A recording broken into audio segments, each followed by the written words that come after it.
শ্রীলঙ্কার বিপক্ষে সেকেন্ড ম্যাচটা হেরেছে বাংলাদেশ, তবে এরপর প্রেস কনফারেন্সে এসেছিলেন জাকের আলী অনিক এবং তিনি কিন্তু এই প্রেস কনফারেন্সে এসেও বলে গেছেন যে আমরা এখানে চ্যাম্পিয়ন হতে এসেছি এবং এখনো আমরা চ্যাম্পিয়নই হতে চাই। একটা ম্যাচ হেরেছি, তবে তাতে কিছু যায় আসে না, আমরা তাতে কনফিডেন্সটা হারাচ্ছি না।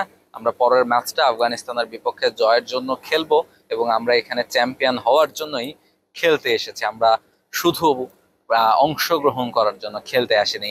জাকের আলী তো কথাটা বললেন, তবে আসলেই কি বাংলাদেশের পক্ষে চ্যাম্পিয়ন হওয়া বা ফাইনাল খেলা বা প্রথমে তো আসলে সুপার ফোর খেলতে হবে, সেটা কি বাংলাদেশের জন্য সম্ভব কিনা এই ম্যাচ হারের পর? সেই সমীকরণের দিকে যদি একটু তাকাই, হিসেবটা যদি একটু মেলানোর চেষ্টা করি, বাংলাদেশ শ্রীলঙ্কার বিপক্ষে হারের পর আফগানিস্তান এই মুহূর্তে পয়েন্ট টেবিলের তৃতীয় অবস্থানে আছে এবং বাংলাদেশের কে যদি সুপার ফোর খেলতে হয় সেক্ষেত্রে কিন্তু আফগানিস্তানের বিপক্ষে যে ম্যাচটা বাংলাদেশ খেলবে সেই ম্যাচে সবার আগে জিততে হবে।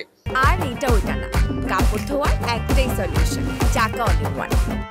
এছাড়া কোনো অঙ্কই আসলে মিলবে না। আপনাকে এরপর যে ম্যাচটা রয়েছে, সে থার্ড ম্যাচটা, সেই ম্যাচটা জিততেই হবে, তাহলে আপনার পয়েন্ট হবে 4। তারপরে হয়তো আপনি নানা রকম হিসেব নিকেশ করতে পারবেন যে অমুক জিতলে অমুক হারলে বা এত নেট রান রেট হলে আপনি হয়তো বা সেমি ফাইনাল বা সুপার ফোর যেটাই বলছি সেটার হিসেব নিকেশ আমরা মিলাতে পারবো। এর আগে আসলে কোনো অঙ্কই মেলানো সম্ভব না। যদি আমরা ধরে নিই যে বাংলাদেশ আফগানিস্তানকে হারাতে পারবে জাকের আলীর কথা মতো, এবং সেটা যদি হয় তাহলে সবশেষ এই গ্রুপের যে ম্যাচটা আছে শ্রীলঙ্কা এবং আফগানিস্তান, সেই ম্যাচটার দিকে বাংলাদেশ দলকে তাকিয়ে থাকতে হবে এবং সেই ম্যাচটাও যদি শ্রীলঙ্কা জিতে যায়, আফগানিস্তান যদি হেরে যায়, সেক্ষেত্রে কিন্তু 3 ম্যাচের দুটোই হারছে আফগানিস্তান।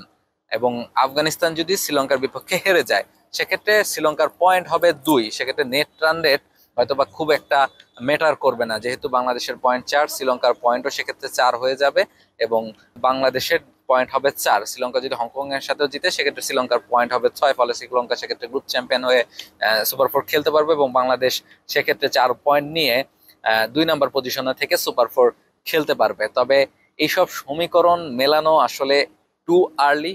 এখনো বাংলাদেশের একটা ম্যাচ বাকি রয়েছে। সবার আগে যেটা নিশ্চিত করতে হবে যে এই ম্যাচটা বাংলাদেশকে জিততে হবে। 16 তারিখ বাংলাদেশ যে ম্যাচটা খেলবে আফগানিস্তানের বিপক্ষে, সেই ম্যাচটায় বাংলাদেশকে আগে বেশ ভালোভাবে জিততে হবে। তারপর আসলে নানা রকম হিসেব নিকেশ হয়তোবা মেলানো সম্ভব হলেও হতে পারে।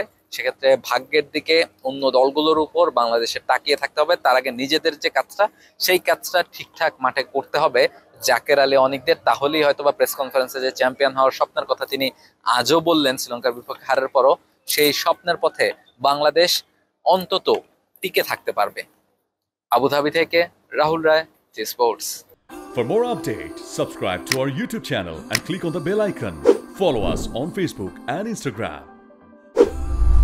Download T-Sports app to enjoy exciting games and highlights. Visit tsports.com.